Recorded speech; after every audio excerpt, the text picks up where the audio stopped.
Okay, I'm sure this video is going to raise eyebrows once again, but I'm going to show you guys how to make my gel cream banana body parfait. It's like I call it banana yogurt, and it has a yogurt like texture.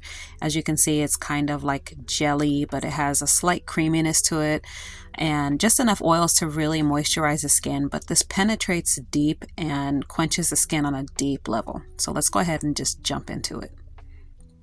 We're going to start by making another one of my controversial oils, banana oil. So just like if you guys saw my avocado video, this is pretty much the same concept. We're going to take some fresh bananas, the riper the better in terms of smell, and we're going to add a carrier oil, and then we're going to heat it. Now, when it comes to picking your carrier oils, I really advise for them to be coconut. This is fractionated coconut oil, a really light oil. Isopropyl myristrate would also work out well. Not so much for the face, but in terms of extracting.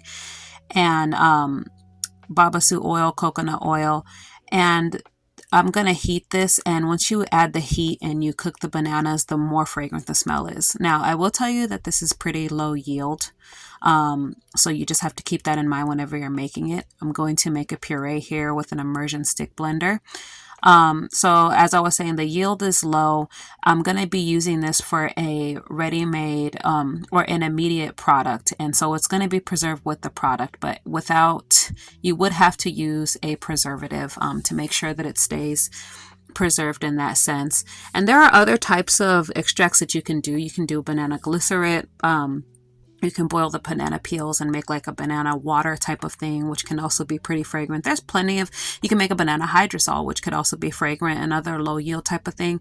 There are several ways that you can do this, but I really like this banana oil because it makes my house smell like banana bread. It's pretty sweet and fragrant and really good. The fragrance, it is very faint in the finished product. But this is a way that you do get some of the benefits out. So you just keep these things in mind, which extract will work best for you. This is just how I tend to do it. So while that is heating and we're extracting it, and by the way, you make sure to extract it with like a cheesecloth is what I do. We're going to be heating our heat phase. So that's my emulsifier, Olive M1000. I'm going to be adding the banana oil that you see here with a little bit more fractionated coconut oil into it and melting it thoroughly. And then here I'm making a slurry with our hyaluronic acid. So with gums and thickeners, you want to make sure that you use vegetable glycerin. Here I used a propylene glycol. You can also use honey to dissipate it as well. And you just add it in there and you make a slurry. Basically what it allows it to spread the gum or the thickener without causing it to get little chunks and clumps. Because if you do put water in it, it just takes forever and it gets really chunky in certain parts whenever you try to dissipate it. And then so I'm adding the water here. Now if you're going to use another type of extract, like I was saying, like you make banana water, banana peel water instead, you would use put it into the water phase here. And then so I'm just going to be mixing it thoroughly to make sure that everything is nice and smooth, get as much of those clumps out as possible. In this particular case, you can just immersion stick blend it because that's what I'm going to do anyway. But if you want a really clear, translucent type of gel look, then you just want to mix it around. You don't want to have anything that's going to add too much air into it, because then that's going to make it look, very whitish instead of this nice clear here. And so I'm just thoroughly mixing it around. And then I'm basically going to emulsify it. You can use other types of gums. I like hyaluronic acid and the way it feels on the skin. It tends to be more pricey. If you want to get another gum, you can use a carbomer, but those tend to be a little bit higher in pH in terms of the skin and the face. It may not be ideal. I do like xanthan gum clear, specifically from Lotion Crafter. It's not super clear the way that this hyaluronic acid is, but it is clear enough to make like a nice clear type of jelly look, if you will. And I do like xanthan gum on the skin too. They can be sticky, especially if you use vegetable glycerin or honey, so you just want to be aware of that when you're choosing which ingredients you want to go with specifically. And now we're going to come to the emulsification stage, where I'm going to be emulsifying our hot oils and waxes into the gel, and it's going to give us our gel, like milky gel type of texture.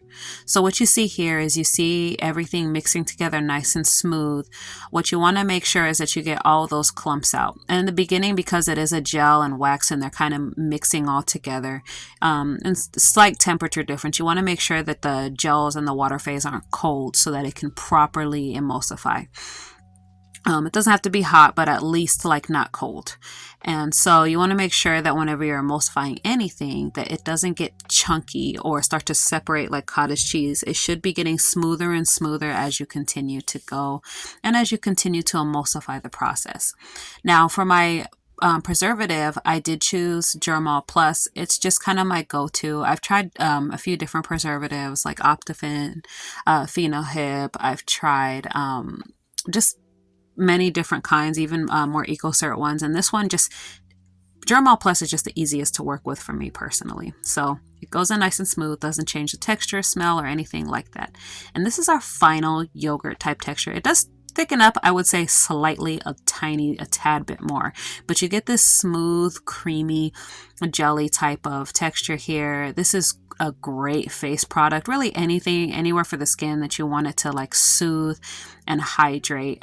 It makes a great night mask or just a general moisturizer. There's not a whole lot of oil in here, so it won't leave you feeling oily. And I picked non-comedogenic ingredients, so that way if you want to use it for the face, kind of like as a face mask, it works beautifully and just keeps the skin glowing and plumping. I did add a little bit of water-based coloring here, just because it was really like super milky white and I wanted to give it kind of that banana type of feel. So it's not necessary to add, just really a couple of drops, not even measurable on my scale. So, but I just wanted to give it that aesthetic. So it's 100% not necessary. Even if you choose not to do banana or you choose to do aloe or something of that sort, you don't need to add any color. So I hope you guys like this video, and I'll catch you on the next one.